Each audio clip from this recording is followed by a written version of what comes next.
నమస్కారం అండి. అందరికీ welcome to my YouTube channel Shri Manju spiritual.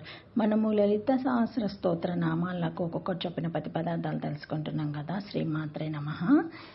ఈరోజు 308, 309, 310 నామాలకు 10 పదార్థాలు తెలుసుకుందాము. రాజీవలోచన. శ్రీమాత్రే నమః. ప్రతి పదార్థం పద్మముల వంటి నేత్రములు గలది. రాజీవం అంటే పద్మము, జింక, చేప, రాజసేవకుడు అని అర్థాలున్నాయి. పద్మం వంటి అందమైన సుకుమారమైన కన్నులు గలది. జింక కన్నుల వంటి కన్నులు గలది. అరినాక్షి. చేప కన్నుల వంటి కన్నులు గలది. మీనాక్షి అంటే భక్తుల కోరికలను వీక్షణ మాత్రం చేతనే తీర్చున్నది అని అర్థం.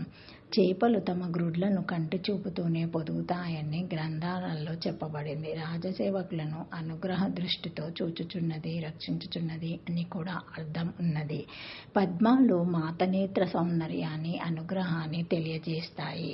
మాతను రమ్య అని పూర్వనామంలో అనటానికి ఆమె రాజీవలోచనాలు కారణము.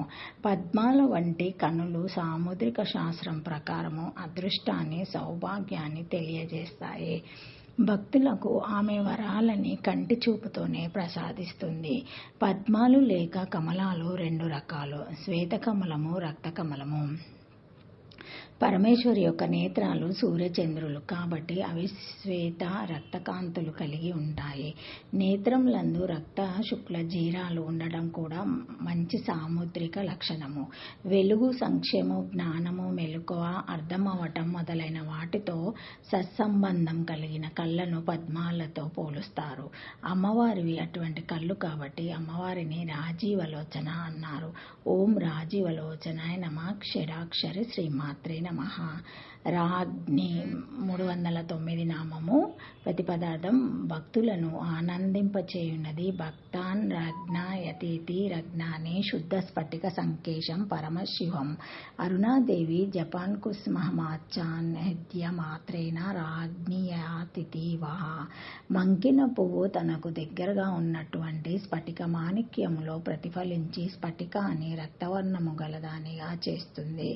అదేవిధంగా అరుణావరణ రూపంలైన దేవి తన దగ్గరగా ఉన్న స్వచ్ఛమైన తెలుపు వర్ణము గల పరమశివుని రంజింపచేస్తున్నది, ఆనందింపచేస్తున్నది. ఇక్కడ రంజింపచేయడం అంటే ఎరుపు రంగు కలిగేటట్లు చేయటం, అనురాగం కల వాణినిగా చేయటం అని 2 అర్థాలను గ్రహించాలి.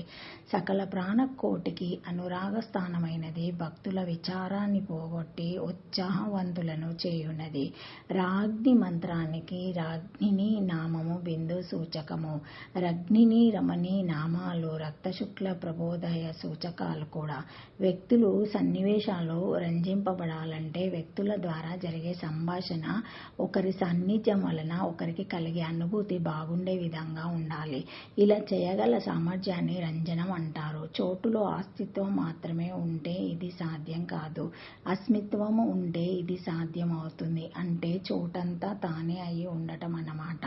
ఇది అమ్మవారికొక్కరికే చెల్లుతుంది. మిగిలిన ఎవరికైనా చోటులో కొంతమేరకు అస్తిత్వమే ఉంటుంది గాని అంతటా అస్మిత్వం ఉండదు.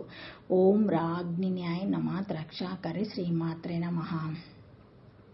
310 రమణి నామము.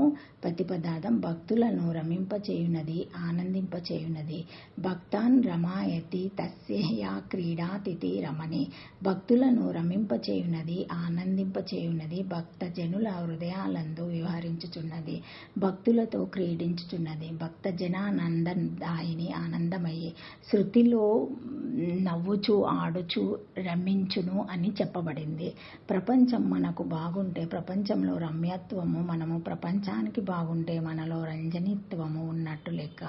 ఈ రెంటిని కలిగిన లక్షణాన్ని రమణిత్వం అంటారు.